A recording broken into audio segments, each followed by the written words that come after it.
et la présidence aux États-Unis.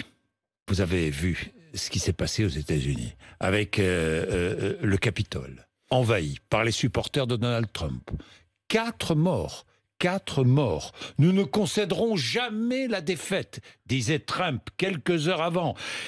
Il était à la tribune. On va marcher, je serai à vos côtés au Capitole, vous ne répondrez jamais, vous ne reprendrez jamais notre pays avec de la faiblesse, il faut montrer de la force.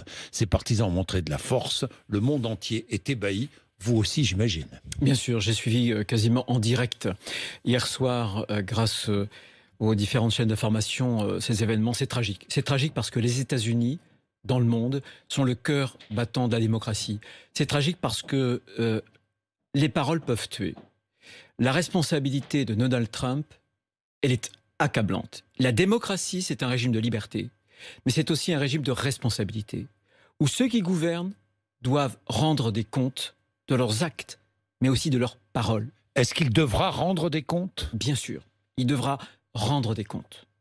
Est-ce qu'il faut engager un processus de destitution ? Le processus de destitution américain obéit à des règles très strictes, très très longues. Et vous savez que la prise de pouvoir, la transition, c'est pour le 20 janvier. Donc on n'a plus le 13 temps. jours de présidence Trump. Il y a encore. 13 jours de présidence. Peu importe, je ne connais pas à fond les amendements de la Constitution américaine, mais je pense qu'il faudra bien entendu qu'il puisse répondre de ces paroles qui ont amené à la violence. Est-ce que la situation est dangereuse ?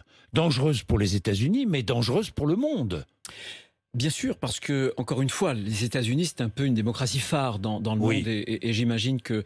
J'ai vu les Chinois se gausser déjà, les internautes chinois, par exemple. Tous les régimes totalitaires, dictatoriaux, doivent avoir le sourire aux lèvres. Ce que je veux dire, c'est qu'on aurait tort d'accabler uniquement M. Trump, de réduire la responsabilité à M. Trump. Il a cette responsabilité, je viens de le dire.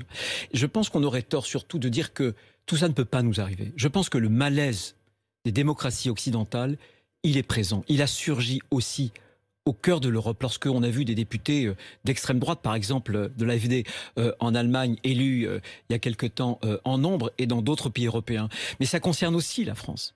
Je pense que le malaise de la démocratie, c'est un petit peu, vous savez, la révolte des déplorables, comme avait dit Mme Clinton. Elle avait accusé l'électorat de M. Trump de déplorables, des gens infréquentables. Il y a une partie de la population française. C'était, au départ, le message des Gilets jaunes. On veut être entendu. Nous sommes des travailleurs pauvres. On n'arrive pas à boucler les fins de mois, mais on a le sentiment qu'en France, il y a des politiciens. La différence, c'est qu'aux États-Unis, ce ne sont pas toujours des travailleurs pauvres qui soutiennent Donald Trump. Bien sûr. Mais ce que je veux vous dire, c'est que le malaise de la démocratie, il est aussi chez nous. Il est dans ce fait que beaucoup de Français ont le sentiment que le pouvoir a été confisqué, que leur voix, leur souffrance ne comptent plus, qu'elles ne sont pas entendues. Il y a une forme de dévaluation de la démocratie parce qu'aujourd'hui, la démocratie, dans un certain nombre de pays, y compris d'ailleurs en France, ne parvient pas à donner de résultats pour améliorer la condition matérielle des gens. Et ça, je pense qu'il faut le prendre aussi à notre compte. On ne peut pas dire simplement, c'est là-bas, outre-Atlantique. Oui, Emmanuel Macron a réagi en disant ne rien céder à la violence. Bon, mais c'est insuffisant ? Bien sûr que c'est insuffisant, bien sûr. Parce que je pense qu'on le voit, c'est que dans une nation, la concorde nationale, la paix civile, c'est la première chose qu'on demande à l'État, évidemment. Et il faut faire attention de ne pas attiser... Et reconnaître le résultat d'une élection. Reconnaître, bien sûr. La démocratie, c'est un régime de responsabilité. C'est aussi ce régime où la minorité s'incline devant la majorité. C'est un peu la loi du nombre, la démocratie. C'est exigeant. Et il a fallu des années, des siècles pour qu'on puisse bâtir ce régime qui est un régime d'effort, un régime d'exigence, d'effort aussi pour le peuple et d'exigence pour ceux qui les gouvernent.